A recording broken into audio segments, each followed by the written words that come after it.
Dari mana sih asal mula thrifting fashion? Istilah thrifting tidak asing lagi bagi kita. Jika biasanya thrift diidentikan dengan barang-barang bekas, hal tersebut tidaklah tepat. Thrifting merupakan sebuah kegiatan berburu barang-barang thrift. Biasanya, thrifting bisa dilakukan secara online atau thrifting langsung, yaitu pergi ke pasar-pasar barang bekas. Pada tahun 1760 sampai dengan 1840, revolusi industri pada abad ke-19 mengenalkan mass production of clothing, yang merubah cara pandang masyarakat saat itu tentang dunia fashion. Pada masa itu, pakaian sangat murah, sehingga masyarakat memiliki pemikiran bahwa pakaian adalah barang disposable, atau sekali pakai dan buang. Hal ini mengarahkan masyarakat menjadi sangat konsumtif, dan barang-barang yang dibuang tersebut menjadi menumpuk. Biasanya, barang bekas ini digunakan oleh para imigran. Pada tahun 1920, pada masa ini, thrift store dikategorikan sebagai department store. Saat itu, Goodwill Industries adalah salah satu thrift shop terbesar di Amerika yang memiliki stok pakaian dan peralatan rumah tangga yang siap untuk menyuplai lebih dari 1.000 household. Pada tahun 1970, Buffalo Exchange menjadi thrift shop pertama yang sukses membuka cabang ke-17 di state across the US. Total cabang yang mereka miliki mencapai 49 gerai. Pada tahun 1990, Kurt Cobain, panutan setiap remaja di masa itu, bersama sang istri, Courtney Love, Kurt secara tidak langsung mempromosikan thrifting style. Dengan gayanya yang identik dengan ripped jeans, flannel, shirt, dan layering yang cukup banyak. Pada tahun 2000, saat ini thrift store adalah bagian dari industri besar yang bernilai hingga 14 billion dolar. Kenyataan yang terjadi di Indonesia mungkin belum dihitung hingga beberapa nilai dari industri ini. Namun, nyatanya adalah munculnya thrift shop online maupun offline secara sporadis yang meracuni para millennials. Industri ini juga semakin besar di Indonesia, ditandai dengan maraknya millennials yang mulai bangga menggunakan barang second. Kenapa mereka bangga? Mungkin tercermin dari proses mendapatkannya yang sulit, hingga barang branded yang bisa didapatkan lebih murah dari setengah harga. Bagaimana cara mensistematis penjualan thrifting fashion? Untuk memulai usaha thrift shop, yang pertama perlu mengeluarkan modal yang bisa dibilang kecil maupun besar. Ini karena biasanya baju-baju thrift shop tidak dijual satuan, melainkan karungan atau sering disebut bal. Satu karung besar dihargai 1 juta sampai dengan 8 juta rupiah. Harga tersebut juga tergantung dari keperluan seperti baju, hoodie, celana, sepatu, dan lain harganya berbeda-beda. Di dalam karung tersebut bisa berisi 50 sampai dengan 150 pakaian acak, dengan kondisi yang tentu tidak semuanya sempurna. Biasanya ada beberapa hal yang cacat. Ada juga yang dapat disortir sesuai penjualnya. Biasanya ditentukan jumlah yang harus diambil. Misalkan 2 lusin lebih, tetapi dengan harga yang jauh lebih mahal dari memberi karung besar atau bal. Berjualan thrift fashion ini harus menentukan terlebih dulu produk fashion jenis apa yang akan dijual secara spesifik. Misalnya, hoodie, celana, sweater, dan lain-lain. Memfokuskan produk pada satu model akan jadi identitas atau ciri khas yang akan membedakan store milik sendiri dengan store lainnya. Harus memperhatikan kebersihannya, dikarenakan ini barang bekas harus dicuci terlebih dahulu sebelum dijual ke customer. Dan yang terpenting harus menentukan target marketnya. Apa manfaat dengan adanya usaha thrifting fashion di masa pandemik virus COVID-19 ini? Untuk membuka pikiran masyarakat bahwa barang second atau bekas tidak selalu mempunyai kualitas yang buruk. Lagi pula, dalam situasi pandemi ini, finansial masyarakat menurun drastis, sehingga thrifting ini menjadi alternatif masyarakat untuk mendapatkan barang branded dengan harga yang tentunya lebih terjangkau. Halo, nama saya Ardi Sapardi, biasa dikenal Dede. Saya merupakan pelaku wirausaha thrift shop Saint Mos. Ya, dari 2 kata itu saya ngambil dari kata shin, merupakan arti bersinar. Terus mos saya ambil dari kata famous yang dapat diartikan terkenal. Jadi mudah-mudahan bersinar untuk terkenal, amin. Ya, pada September 2018 kalau tidak salah. Awalnya saya menjual kaos brand saya sendiri dengan desain saya sendiri, seperti hoodie, topi, distro gitu. Hasil ini saya dengan modal orang tua 1,5 juta.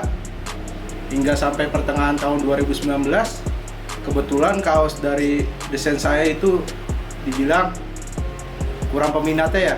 Terus saya akhirnya banting setir tuh ke dunia thrift shop, thrifting. Dengan modal awal itu 2 juta, saya menjual hoodie second. Pertama saya ambil barang melalui sortir bal atau karung besar di Pasar Gede Bage, Bandung. Panutan saya sih itu di Jakarta banyak lah mas, bisa dibilang seperti Mistor, Extel. Kalau di Bandung sih, di luar Jakarta maksudnya, kayak Street Second, Bandung, Sukabumi, Brandable Stuff Bandung. Kalau sebelum pandemik sih biasanya rata-rata alhamdulillah customer datang ke toko ya, rame gitu. Terus saya juga memasarkannya melalui Instagram. Terus pas ada virus corona ini, saya lebih beradaptasi dalam memasarkan dagangan saya. Bayangin aja mas, pada masa pandemi ini toko menjadi sepi, yang datang tidak seramai yang pas sebelum ada corona ini. Akhirnya saya harus lebih fokus dalam memasarkan melalui online. Salah satunya saya memasarkan dengan cara di marketplace, karena masyarakat lebih mudah untuk mengaksesnya. Saya juga mementingkan foto produk agar customer menarik untuk membeli barang dari saya. Kalau ada yang datang ke toko juga kita menyediakan hand sanitizer. Terus customer juga harus wajib memakai masker mas. Dalam sebuah usaha pasti ada naik turunnya grafik penjualan, seperti roda berputar, kadang kita di atas, kadang kita di bawah. Jadi menurut saya sekreatifnya kita dalam mengemas, mempromosikan dagangan kita melalui misalkan di sosial media kita melakukan campaign promote kepada akun-akun selebgram, akun-akun besar, akun jual beli second yang followers udah banyak. Terus kita juga bisa melakukan giveaway untuk pengikut kita agar tetap setia kepada kita, agar traffic pengunjung sosial media kita juga meningkat, kunjungan Instagram juga meningkat. Bahkan pada masa pandemi ini pendapatan yang saya dapatkan menurun. Mungkin dikarenakan yang pertama faktor ekonomi, yang kedua pemikiran masyarakat terhadap barang second masih khawatir karena barang tersebut impor dari negara lain.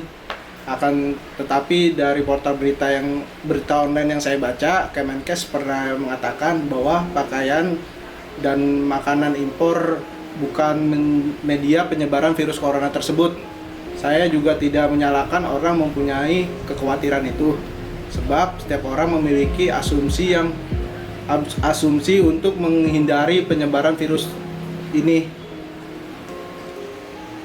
Saya akan terus memutar otak bagaimana caranya agar barang terjual. Salah satunya seperti mengadakan diskon, free ongkir, dan lebih menaikkan insight di media sosial dalam penjualan agar banyak pengunjung aja sih ke media sosial kita.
Karena pertama, barang second itu nggak selalu kualitasnya buruk ya, apalagi kalau kita pintar-pintar nyari pasti kita dapat harta karun. Yang dimaksud harta karun itu kayak misalnya kita dapat barang-barang branded atau barang-barang brand-brand ternama gitu ya, itu sesuai keuntungan kita juga sih, yang pintar-pintar memilihnya gimana.